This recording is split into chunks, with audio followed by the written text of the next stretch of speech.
we're going to jump right back into it and knock this out. Then we're going to do a review for our tests. 2 tests coming up, the one on Friday and the one on Monday. Don't forget, I do have these tests divided in 2 days this time, as opposed to having them on the same day like last semester. So on Friday, you guys will have the image review portion. It'll be similar to what you guys are used to. The only difference is we won't be writing the answers down, we'll be typing the answers. So keep in mind, the test on Friday, being that it's image review, you're going to type your answers in. It will not be multiple choice, no word bank. There's going to be images with letters. You're going to type the answers on the letters in a fill-in-the-blank kind of format. So that'll be on Friday. Monday will be your regular lecture exam and the traditional multiple choice 50 questions that you're used to. So that's what we have to look forward to on Friday and Monday. Do look over all the images I've sent you guys, but don't focus only on those images. Keep in mind that anything we've talked about throughout the chapter is fair game as far as what x-rays will be chosen. I'm choosing those at random. And there are a lot to choose from.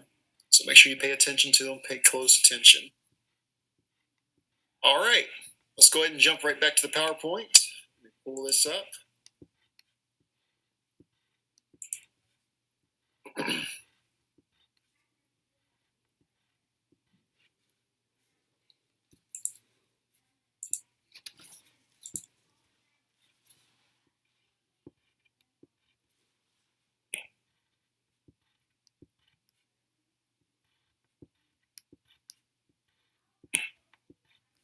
Okay, so we last left off talking about the partial flexion elbow x-rays.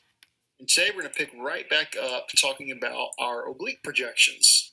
If you guys do remember from last time, I told you it does depend on which facility that you go to, which one you're working at, about which oblique they may choose to call their routine oblique exam.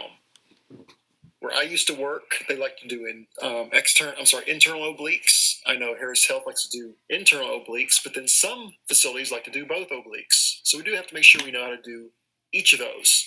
Now, whether you're doing a medial or lateral oblique, that's always going to be a 45-degree rotation of that elbow. 45-degree rotation of that elbow to put it in a 45-degree oblique. Now, one really easy way to remember of how to do your medial obliques, and that's the one I prefer to do because it's the easiest one you can do.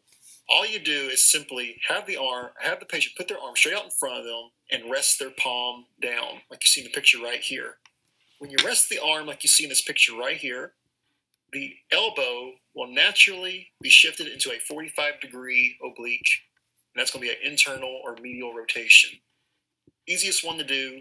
Easiest way to position, just simply put that hand palm side down, and like I just said, it's going to naturally put that elbow in that 45-degree oblique, and that's specifically going to be a medial or internal rotation.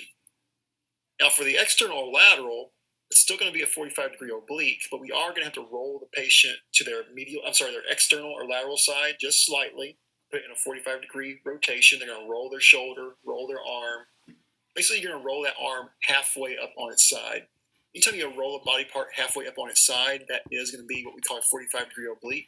So you're going to halfway roll the elbow in the external or lateral direction, place that arm in that 45-degree lateral oblique. Just keep in mind there are 2 different obliques. Depending on where you go, they may choose to do both, one or the other. Just make sure you know which one's internal versus which one is external, but they are both considered 45-degree obliques.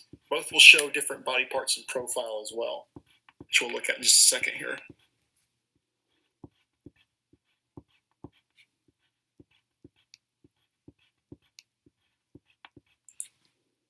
There we go.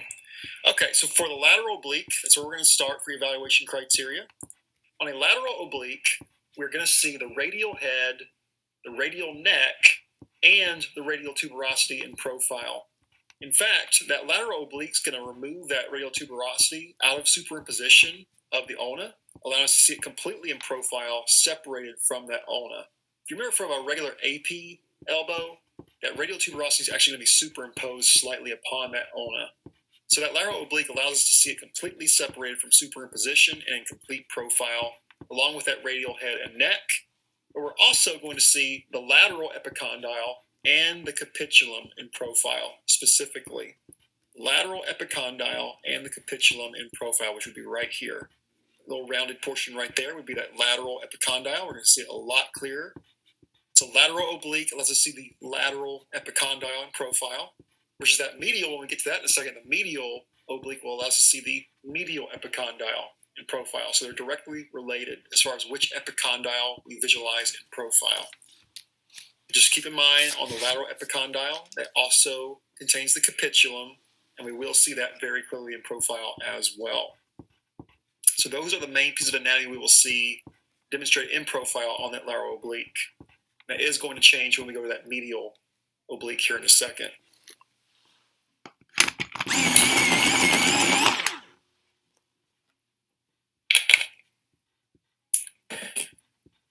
And definitely the easiest way to tell us apart from a regular AP, guys, is if you look on your x-ray, like if I had a comparison view going on here, and I asked you to identify which one's a lateral oblique, which one's a regular AP, the main indication that you're going to look for is for that radial tuberosity visualized right here to be free of superimposition. On a regular AP elbow, there's going to be overlap. That tuberosity is going to be superimposed upon the ulna. That's what you want to pay attention to. Now, when we get to that medial oblique, it's a lot easier to tell that it's a medial oblique. If you look at it right there, it looks a lot different. You can see the radius in the ulna superimposed quite a bit there. And you can actually make out quite a bit of the backside of the ulna here. There's our olecranon process, our trochlear notch, and our coronoid process right there all in profile. That's the main things we're looking at. We want the coronoid process in profile, which we see right here. The trochlea and the medial epicondyle in profile, which is right here. And even though it's not on your evaluation criteria, I would say that you also see the olecranon process in profile as well, which you can see superimposed upon the humerus. That's not included on the actual evaluation criteria. The main ones are what's listed right here. Coronoid process, trochlea, and the medial epicondyle in profile. And once again, if you're looking to identify AP in both obliques, look to the radius and ulna. The radius and the ulna are very superimposed upon one another right here. That's a clear indication that we're looking at that medial oblique elbow.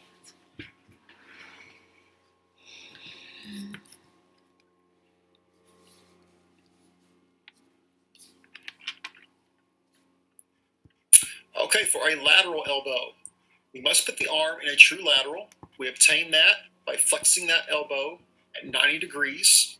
The humerus and the forearm will also be parallel to the IR. We also want to make sure that the forearm is completely touching our IR, as well as the humerus completely touching on the IR. I believe I mentioned this last time, but one of the biggest mistakes people make on their lateral elbows is they don't relax the patient's shoulder all the way down. And when they don't relax the shoulder down, this humerus is going to be elevated. It's not going to be flat against the IR. If it's not flat against the IR, we're actually going to oblique that elbow. It's not going to be in a true lateral. And that's something that ortho doctors really hate. They always say their favorite x-ray of the elbow is that lateral elbow. They always want that true lateral, and we obtain that by making sure that arm is flat on that IR. And if that patient is fractured really bad and they cannot be positioned in that typical position that we see right here, we would opt for that cross table lateral, and we can still obtain that true lateral elbow with a cross table lateral as an alternative. But do make sure you're getting that true lateral. And a true lateral is going to look just like this right here, where we have those epicondyles completely superimposed upon one another, and we can see a little bit of space between the humerus and that trochlear notch. We also visualize that coronoid process in a lateral, the olecranon process in profile in a lateral very clearly, with no obliquity going on those body parts. We're also going to see those three concentric arcs very well. But the main thing we're looking at is that elbow joint, the true lateral, that olecranon process in profile, and those epicondyles superimposed completely upon each other. We obtain that by having that arm in a 90-degree flexion, that humerus flat on the IR, and that forearm flat on the IR as well.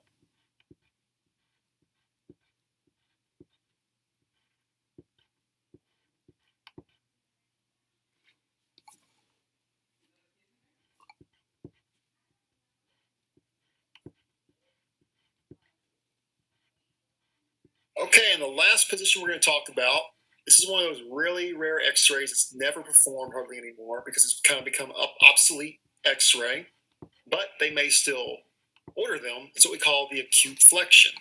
The acute flexion is done in two separate ways. Both will show the same thing.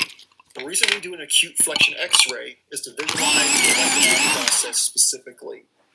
Visualize the electronomic process specifically. The first method would be having a perpendicular central ray directed at the humerus, which we see right here, going straight down. It's hitting the forearm, but it's going through the humerus as well. It's perpendicular to the humerus. The other way would be to put the CR perpendicular to the forearm. Now that would require us to add an angle to our tube that we see right here. There isn't a specified number on that angle. We're essentially going to make it perpendicular to the forearm. So whatever angle the forearm is at, we want to match our tube angulation to that forearm. But the preferred method, in my opinion, is this first one right here, where you're perpendicular to the humerus, because sometimes it can be difficult to judge that angulation based on the forearm. You're kind of having to guesstimate it a little bit because you don't have an exact number. Whereas with the humerus method, you're just doing a straight perpendicular ray straight down at the film, going through the humerus, and you're still going to obtain the same results. Do be aware there's two methods. One is perpendicular to the humerus, the other is perpendicular to the forearm. And to be perpendicular to the forearm, we have to actually angle our tube compared to the humerus method. Both will visualize that olecranon process.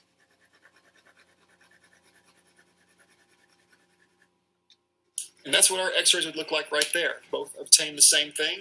Now this is once again an example of why I prefer the humerus method, which is that first method we talked about, compared to the forearm. If you look at these x-rays side by side, right here, we can see that olecranon process beautifully. It's completely out of superposition. I mean, that looks great. Versus we go over here with the forearm method, the olecranon process becomes superimposed once again. And to me, at least in my opinion, that's not an efficient x-ray compared to the one on the left. So even though they're both considered okay ways, they're both considered ways to obtain that anatomy, my opinion, that distal humerus is going to be your best method. Whatever you do, just make sure you make note. We're doing this acute flexion x-ray primarily to visualize that olecranon process, not so much anymore that other anatomy. It's only for that olecranon process if there is a major fracture going on there.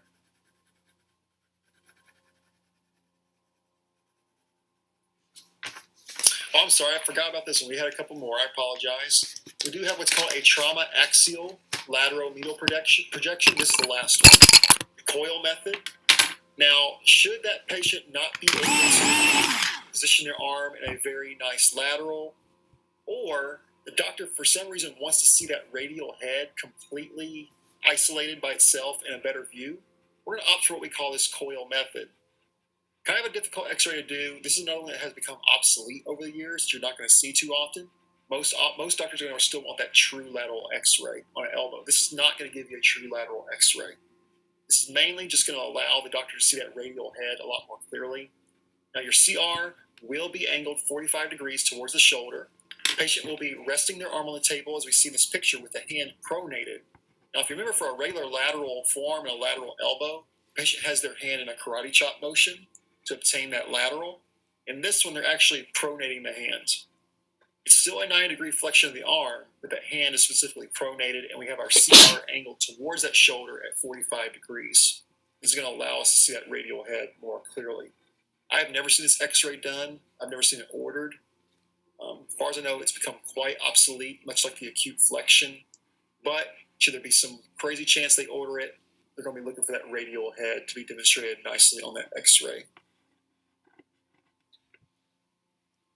And then you can actually cross this one out. I forgot to delete this from my slides. This is an alternative way, but you do not need to know this slide. Do not worry about that slide. I forgot to delete it before I started class.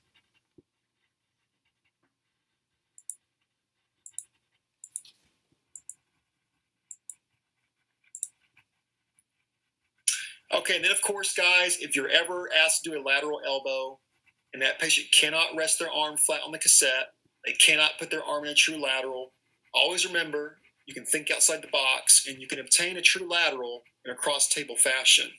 Now, you're going to see these weird angles going on with this tube. This is demonstrating that one we just talked about with the coil method, showing how you have to angle your tube. I did want you to look at this a little closer because imagine, take those angles off.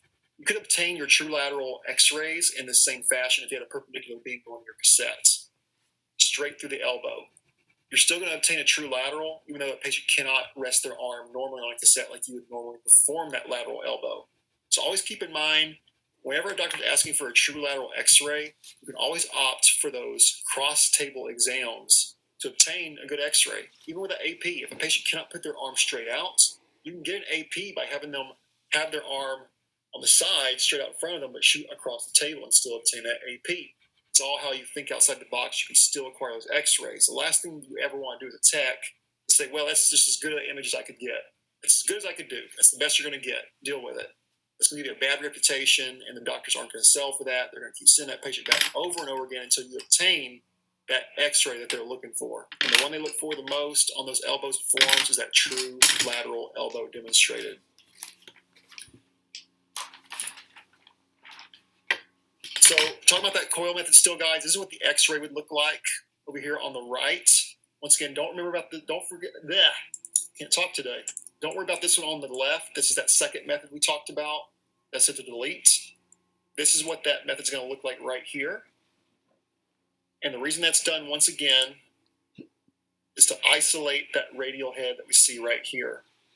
So you're going to bring that coronoid process out of superposition as well, so we can only see the radial head in a nice clear view. You also can see that tuberosity quite clear as well. By the way, you may sometimes see the word tuberosity written as tubercle. That's an interchangeable word. Both are correct. And then the radial neck. But once again, I have never seen this x-ray done. No one's, as far as the techs I've talked to, they've never done an x-ray on this. It's pretty much obsolete. Should there be that random chance you have to do it, they're going to be looking for that radial head isolated. But you can still see it nicely on a true lateral. So I don't see why a doctor would ever actually order this x-ray, to be honest. That would be our trauma axial lateral coil method.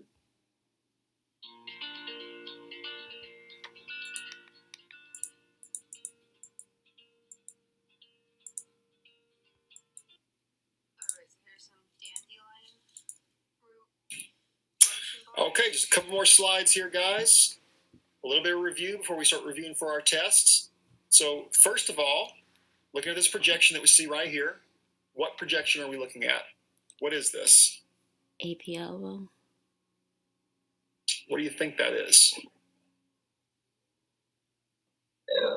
No, medial internal elbow. A lateral oblique elbow? So you're saying it's a lateral oblique elbow? I think or medial. I'm not sure. AP. I was thinking AP elbow. So it is an AP elbow. But I want to ask, let's see, I think, Jonathan, you're the one that said that. How can you defend that that's an AP elbow versus a lateral oblique elbow? There's that little bit of superimposition over the radial tuberosity. You are correct. So look closely here, guys. This is what we're looking at right here. That radial tuberosity is overlapping the ulna. It's superimposed upon it. For it to be a lateral oblique elbow, that tuberosity would need to be completely free of superposition of that ulna. Make sure you look really closely on that. That's an easy one to mix up with the AP. It's a very, very subtle thing there. But the main way to identify that is to look at that tuberosity or tubercle and see that it's overlapping the ulna right here. So we know this is an AP elbow. What are two of the evaluation criteria that we could name about this x-ray, other than motion and rotation? What are two evaluation criteria we've talked about that you can remember? What are we looking for? AP condyle. Say that again, Asias. We need to see the AP condyle on the medial and the lateral side. You are correct. We do want to see both epicondyles demonstrated in profile on that image, the medial and the lateral. Correct. Anything else? That's one. What would be another? The trochlea. Say it again. Trochlea. Trochlea. We can see the trochlea. Yes. Yes. What else? Just name all of them that you can think. There are multiple pieces of evaluation criteria on that X-ray. I mean, there's the Electron process. Say again? Y'all are both kind of talking at the same time there. I would say The electron process. The electron process superimposed. We can see that. I'm looking for one key statement. That's why I keep asking you guys, because it's actually something that's a very it's an evaluation criteria found in every one of the projections we've talked about. You need to see the space. That's about every projection in this chapter. The marker. Well, that's a critique. That's not a criteria. It is missing the marker. That is a critique. Head Are of we the seeing the radius. space between the radial and the ulna? I mean, you're saying great stuff. I'm still looking for one thing though. It's something that But centering, maybe. centering's good. Centering's good. Yeah, it is centered correctly at mid elbow. So I'm not trying to trip you up. Just looking for one thing, because whether it's a finger, hand, wrist, elbow, forearm, anything we've talked about, they all share one key evaluation criteria that they all require. Collimation. That's another one. Not the one I'm looking for still, though. That is another one. No rotation, no motion. I don't know. Both true. Both true. I just want to see if y'all paid attention, because I put it on every single one of those. Marker. Where do you push before you get an X-ray? Can you hear me? Oh, wait. I said no marker, and then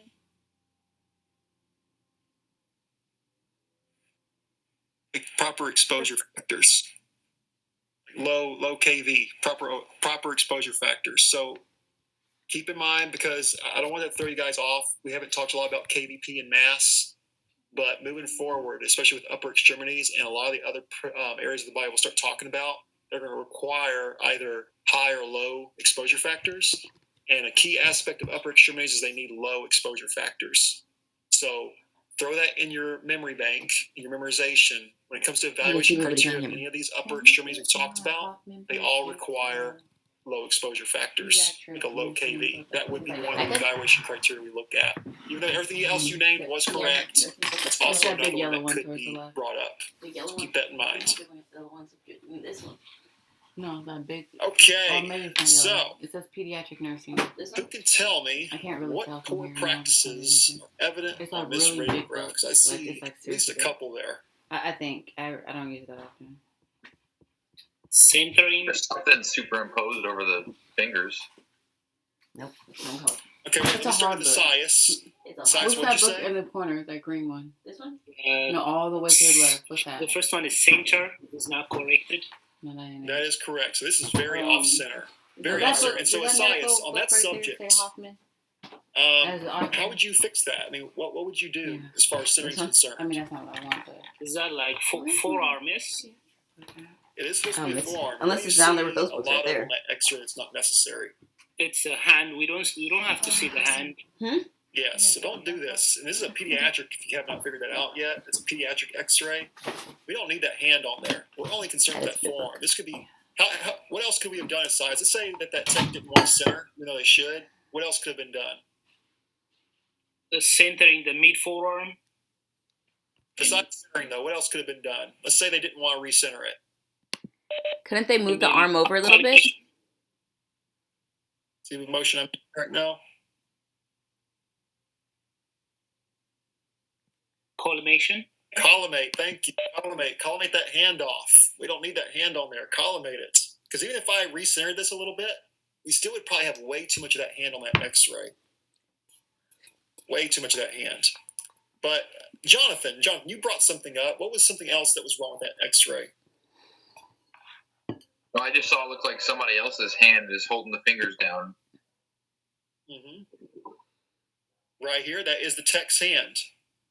You don't want your hand in the X-ray. If you see light on your hands, go ahead and collimate that off. There's no reason to expose your hands on that X-ray, and it's taking away from the overall quality of that radiograph because that's extra body parts that's being penetrated. reducing the overall quality.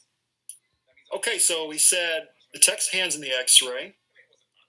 The centering's bad. The collimation's bad. But what else? There's still a couple more things going on with this radiograph.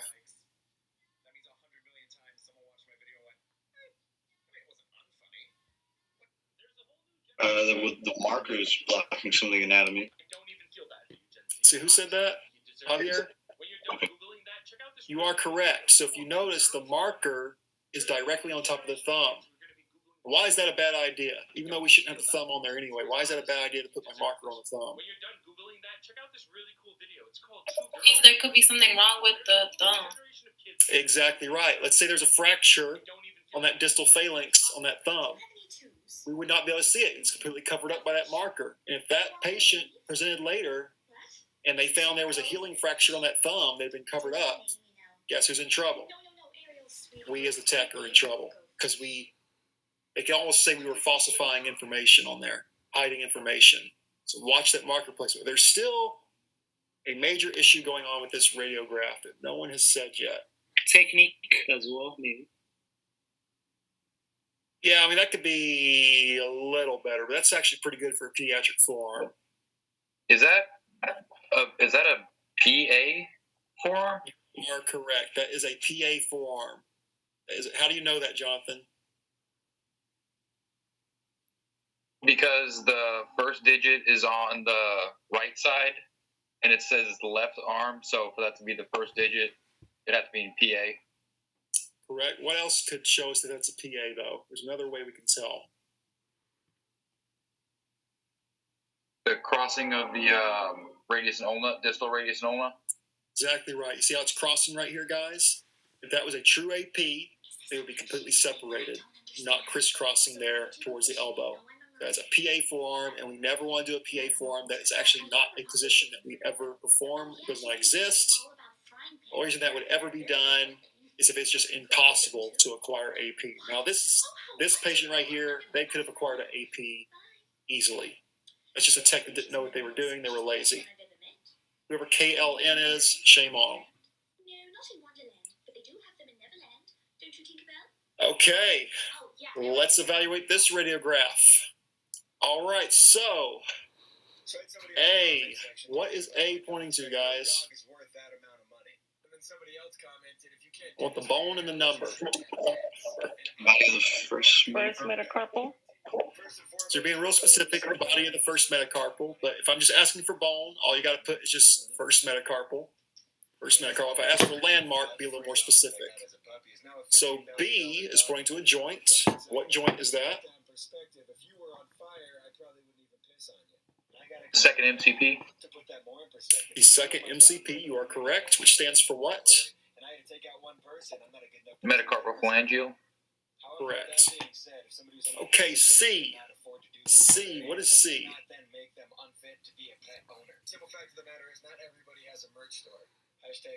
Body of the third middle phalanx. Body of the third, body of the middle phalanx of the third digit. Make sure you write like that. Body of the middle phalanx of the third digit. If I'm asking for a landmark, if I'm just looking for the bone, you just tell me the middle phalanx of the third digit. Middle phalanx of the third digit. Okay, what would D be?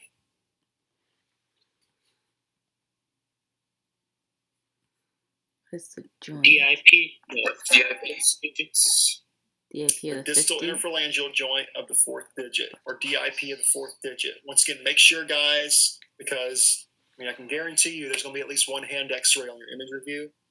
Make sure you specify which digit we're talking about, whether it's a joint, landmark, bone. Make sure you're putting the correct digit number. Okay? So E, asking, is this, do you have a question, Jonathan? I was just going to ask, if we put fourth DIP, would that be acceptable? Fourth DIP. I would rather you put DIP of the fourth digit. Okay. That's considered the proper way to label that. Got it. Yes. E is asking, is this the head or the base? Is that the head or the base, guys? Head. Head. The head. Fifth. It is the head. And what's it the head of, specifically? Of Fifth the digit. fifth metacarpal. So not fifth digit. The fourth 4. Is it the fifth carpal bone? Metacarpal. Metacarpal? Fifth metacarpal. Fifth metacarpal. Make sure you write those as metacarpals, guys. Carpal bones are in the wrist. Metacarpals are in the hand. And then F is what bone, guys? What major bone? Ulna? Ulna. Correct, ulna. And what is that little spiky protrusion on top of that ulna called? Tuberosity. The silent process of the ulna. Correct. And what's that joint between the radius and the ulna? The radial ulnar Radial joint? ulnar joint. Correct. What kind of joints are the carpal bones? I mean, what kind of joints are located within the carpal bones? Aren't they gliding? Glide. Very good, gliding. So that's a key point, guys. Do keep in mind this test coming up is going to incorporate that information from the first lecture where we talked about the joint types and the bone formation and the structures of the bones and the classifications. There's going to be some questions on that as well. I'm going to fail. Let's see if I can find a couple more questions here. What are the names of the joints between the metacarpals and the carpals? The carpal metacarpal joints? Right here. The carpal metacarpal joints? Correct. Simplified to CMC. What about this round little bone here on the thumb? The sesamoid bone. Sesamoid bone. Good. And my last question for this image is, can anybody see the pathology going on this x-ray?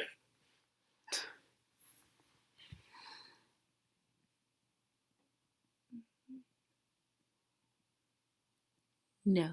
Is it arthritis? It's gonna be fracture with the third digits. 8 of the third digits. All right. Good job, Sias. You are the radiologist of the day. There is a fracture on the third digit on that distal phalanx, right at the tip of the finger, right here. Tip How of do you it is see broke that? off. Good job. Okay, a couple more questions here, guys. A, which carpal bone is A pointing to? It's a very important one to remember.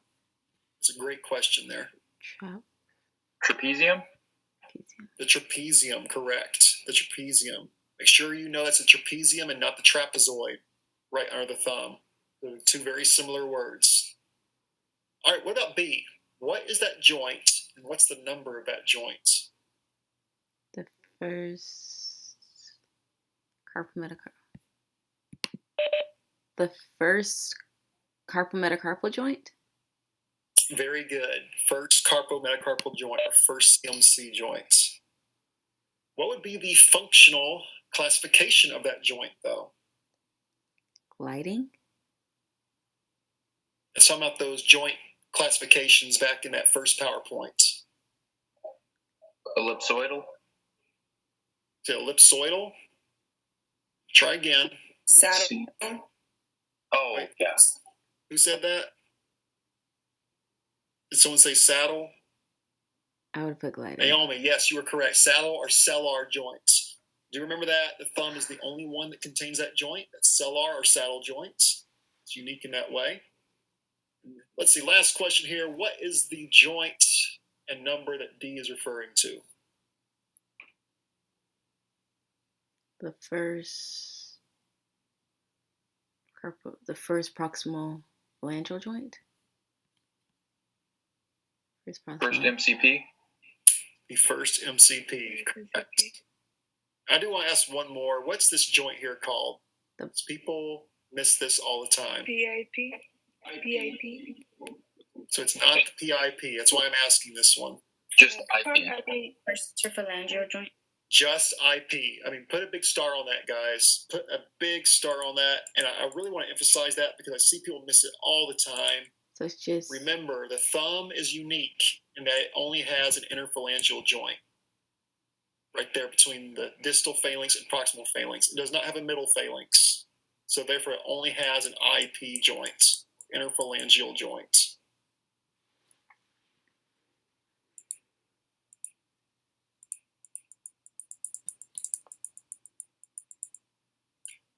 All right. And that concludes the chapter our first upper extremities. A lot of information, guys. A lot of information.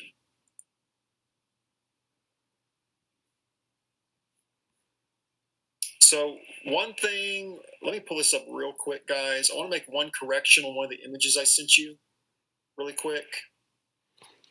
Hang on a second here before we move on.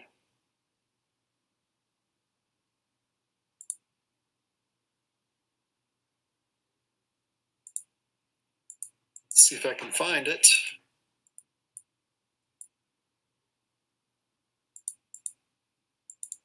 Go.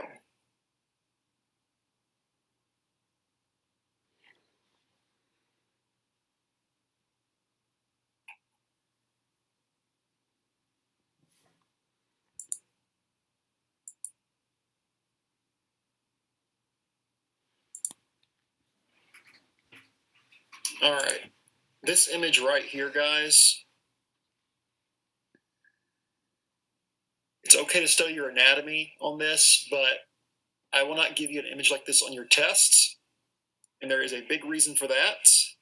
If you have not figured it out already, who can tell me why I would not include this image on your tests?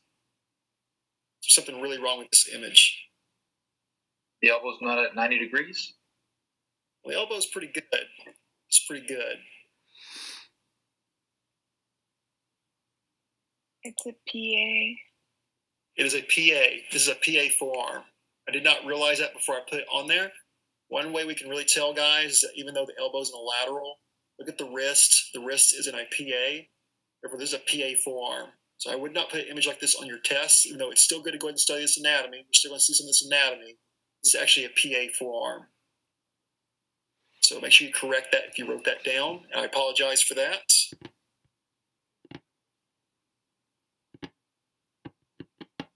Before we move on to our review here, guys, are there any questions about the image review test on Friday or the lecture exam coming on Monday? Anything that you need me to clarify? Any questions about the lecture material?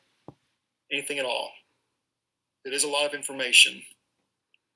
Mr. Donahue, for the image review, in your part, is there like a where we can write our notes, or can we have a blank sheet of paper and write notes and send you a picture?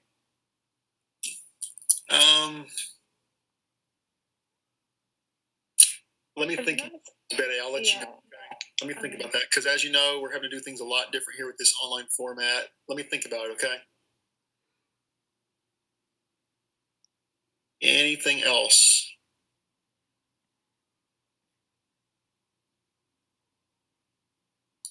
All right, we'll go ahead and take a 5-minute break, guys.